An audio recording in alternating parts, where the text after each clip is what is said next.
we are covering, I think, one of the most important topics that we could cover, which is the Enochian lifestyle.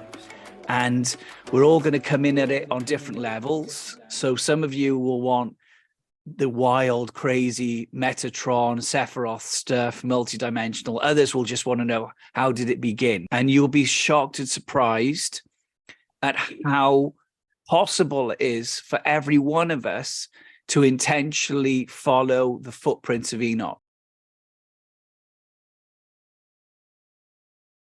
You're on this call, you've been called to break the rules. You've been called to break the rules of the limitations that are put on us by time and seasons.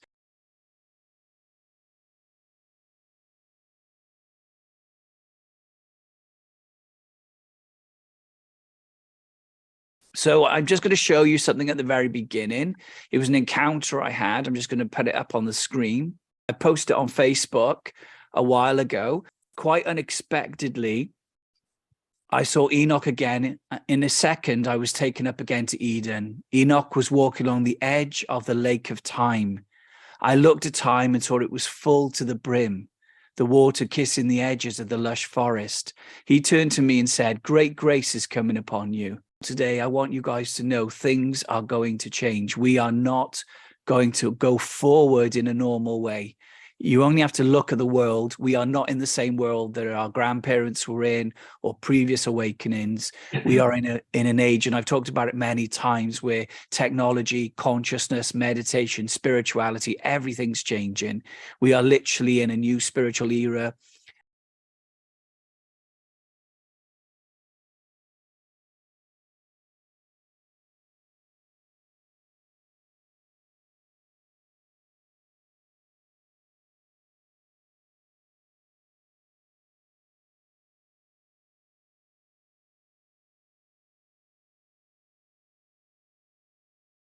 Many of you will experience visitations or dreams or experiences with Enoch because of your heart. Your heart for the Lord and your desire for the Lord opens up realms. And because we're talking about Enoch, what we honor, we attract. So tonight, today, we are opening up a realm around ourselves. It will invade you in some form or another, whether it's through infused knowledge, whether it's through spontaneous flow, whether it's through dreams or visions or ascensions into the courts of Yahweh. You will begin to experience Enoch and people like Enoch, the cloud riders.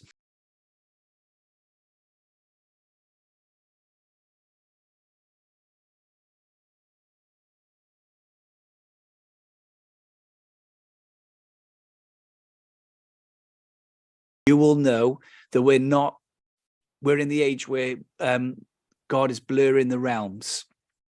You may as well jump in and enjoy it. You may as well jump in and enjoy it. You don't learn to swim without getting in the water. You can have all the swimming lessons you want, but unless you get in the water, you won't learn to swim. Those of you that are a little shy about entering in, put your foot in the water. Nobody's watching you. There are a couple thousand people here. Put your foot in the water.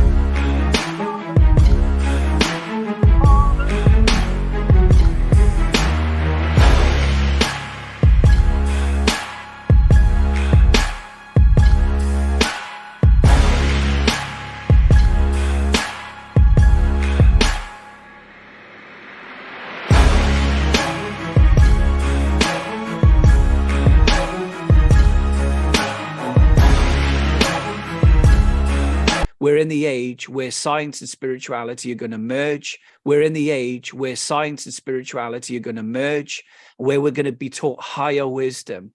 Pretty much all the books we've written up until now will seem like baby books. They'll seem like baby manuals, bedtime stories, compared to the revelatory realm that's now opening up and the multidimensional realms we're going to go in. The things we'll be talking about in 10 years, 20 years, 30 years, 50 years are so radically different from what the church has been talking about. We've been in a very basic level of consciousness, but we are moving into an expanded state, and it's coming upon the earth. He's pouring it out, and it's going to move all over the earth like waters covering the seas. So there is truly about a mad, crazy, wild love. And Enoch was a person who got possessed by wild love and joy. God will keep pulling you in. That's where I found I got hit by Holy Spirit. I became prophetic. The prophetic led to the mystical. Then the mystical led to this.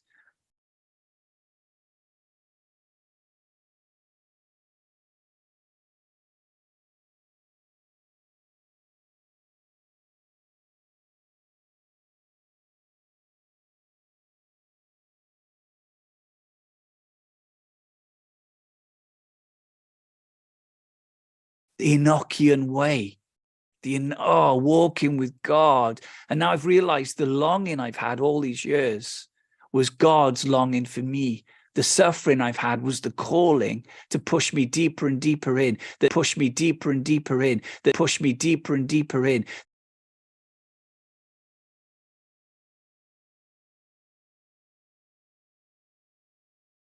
Brother Branham, William Branham, prophesied that Enoch was a type of the bride.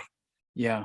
And, most people that followed him just believe, well, that's because Enoch was caught away before the judgments of Noah. Well, I'm beginning to believe there's a lot more to that statement than we realize. The life that Enoch walked is the life that this remnant will have, that will access these dimensions and bring back this revelation under great persecution. There are revelations in the spirit that Enoch went into that have not been revealed. We love the word and the scriptures. They're a lamp to our feet, but they don't contain all the truths and mysteries that Yahweh contains. It's a slither of it. And that Enoch accessed these, I guess you call it unrevealed revelation, isn't it? Unwritten revelation, spoken but not written, yeah.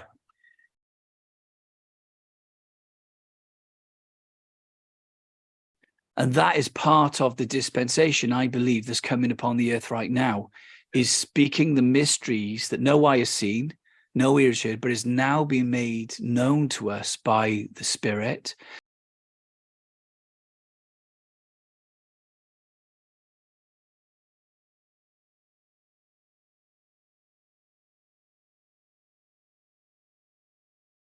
The apocalypse is the unveiling of reality, the unveiling of the mysteries.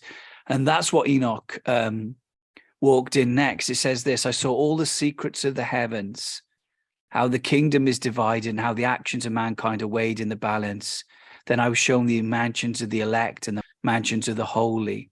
And Paul said that he heard things that can't be expressed in words, or truths too great for human language. One of the things you've brought for many years as well is an understanding of the value of angels.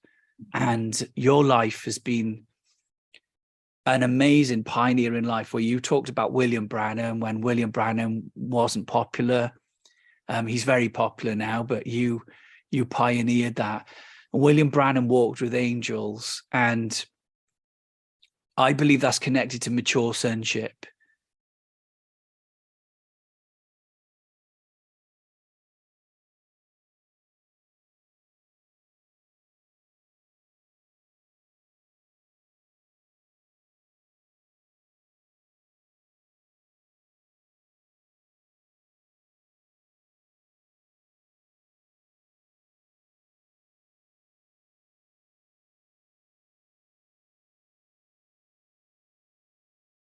The book's open.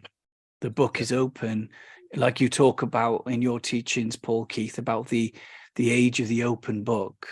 I'm persuaded we're in that age. You can see it everywhere. And things are going to look radically different. I think it is challenging breaking from tradition. I didn't realize how traditional we were as evangelicals until I started studying the mystics and the Catholics and the Desert Fathers.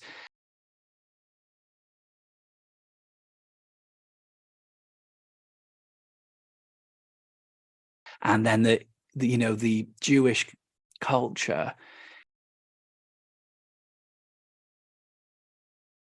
that we've been really shut down. We've been given these little prophetic words, little prophetic conferences when the Lord's been calling us to feast on all the treasures of heaven. And I think that's where we're going.